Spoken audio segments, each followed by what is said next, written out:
तो साहब white house में एक शानदार समारोह चल रहा था। सामने आर्मेनिया और अजरबैजान के राष्ट्रपति और बीच में खड़े थे हमारे पुराने परिचित डोनाल्ड ट्रंप। और अचानक ट्रंप ने फिर वही पुराना किस्सा छेड़ दिया। मैंने भारत और पाकिस्तान के बीच जो 4 दिन का सैन्य टकराव हुआ था उसे सुलझाया था। हाँ, वही टकराव जो ट्रंप के अनुसार न्यूक्लियर वॉर में बदल सकता था। अब जरा सोचिए, समारोह था आर्मेनिया अजरबैजान शांति समझौते का, लेकिन भाषण में आ गया भारत पाकिस्तान का मामला। ट्रंप बोले they were going at it big, यानी ये दोनों देश जमकर भिड़ रहे थे और फिर मेरे प्रयास से रुक गए। बीच में उन्होंने एक और अद्भुत आंकड़ा दिया, 5 या 6 विमान गिराए गए थे, लेकिन यह नहीं बताया कि ये 5-6 विमान एक ही देश के थे या दोनों तरफ के मिलाकर।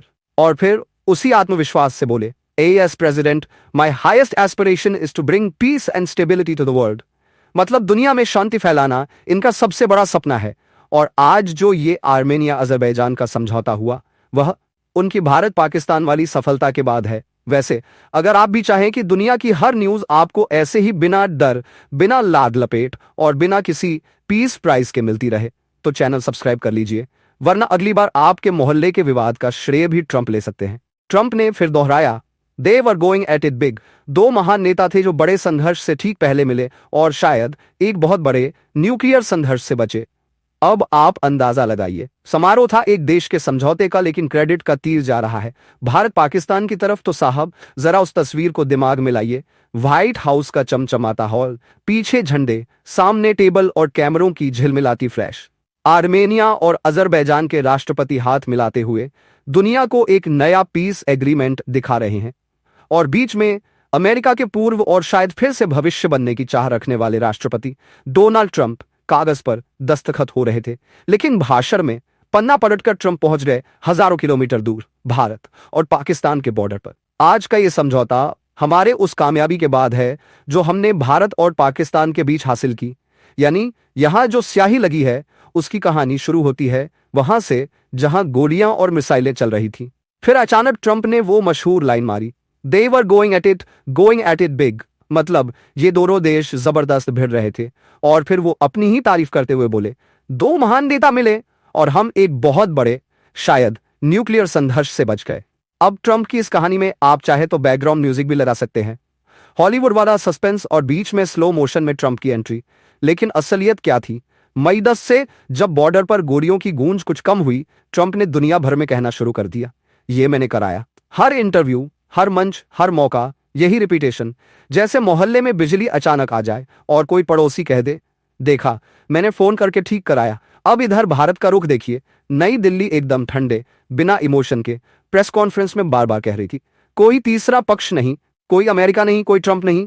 ये बातचीत सिर्फ भारत और पाकिस्तान के DGMO directors general of military operations के बीच हुई। यानी एक तरफ ट्रंप के भाषण में खुद को मिडल मैन ऑफ पीस दिखाने का भव्य मंचन, दूसरी तरफ भारत का 2 टूक जवाब, धन्यवाद लेकिन जरूरत नहीं। अब इसमें एक और ट्विस्ट जोड़ दीजिए, समारोह खत्म होते होते आर्मेनिया और अजरबैजान के राष्ट्रपति ने मंच पर ही घोषणा कर दी, हम डोनाल्ड ट्रंप को नोबेल शांति पुरस्कार के लिए नामित करेंगे। अब यह अलग बात है कि नोबेल कमेटी की फाइल में ट्रंप का नाम शांति के लिए जाएगा या हर विवाद ने क्रेडिट लेने की कला के लिए।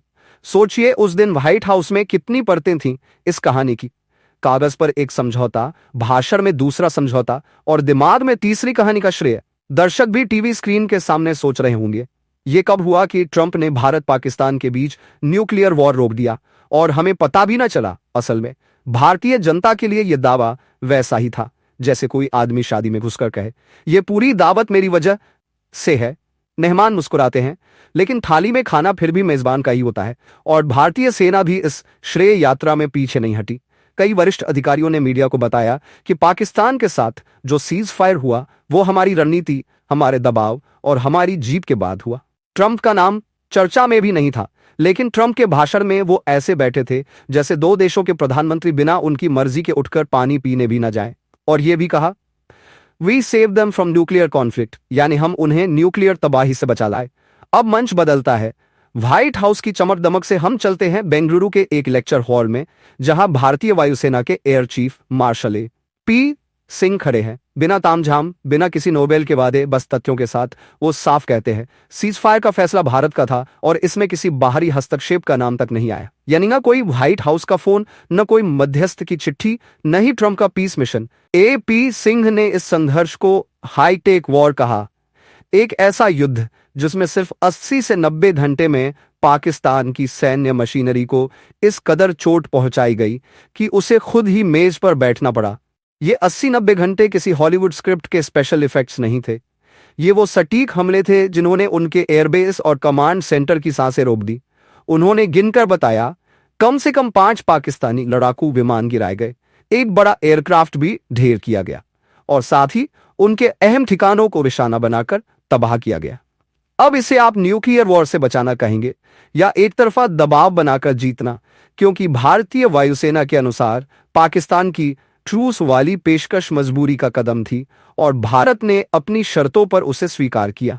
लेकिन देखिए विडंबना, धरती पर ऑपरेशन हुआ, आसमान में विमानों की लड़ाई हुई, लेकिन भाषण में उसका मालिकाना हक किसी और के नाम लिख दिया गया, जैसे किसी और के खेत में फसल उगे और कटाई के वक्त कोई तीसरा आकर कह दे ये मेरी मेहनत है।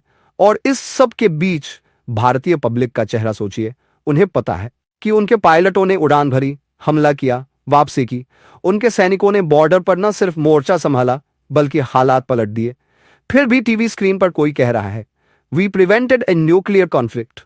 ये वही कहानी है जो राजनीति के रंगमंच पर बार बार दोहराई जाती है। जिसके पास माइक है वही सबसे ऊंची आवाज में कहानी सुनाता है, चाहे कहानी की स्क्रिप्ट किसी और ने लिखी हो। तो साहब, व्हाइट हाउस के मंच से लेकर बेंगलुरु के लेक्चर हॉल तक एक ही घटना के 2 संस्करण है। एक जिसमें भारत ने खुद अपने दम पर हालात काबू किए और दूसरा जिसमें किसी दूर बैठे नेता ने कह दिया मैंने कराया। अब सच कौन सा है ये तो इतिहास तय करेगा, लेकिन इतिहास ये भी याद रखेगा कि युद्ध के मैदान में जीत का असली क्रेडिट कभी भाषणों से नहीं, काम से बनता है। जहां जमीन पर पसीना बहा, वहां ट्रंप के भाषण में सिर्फ तालियां बजी। जहां हमारे पायलटों ने आसमान का रंग बदला, वहां किसी और ने तस्वीर में अपना फिल्टर लगा दिया।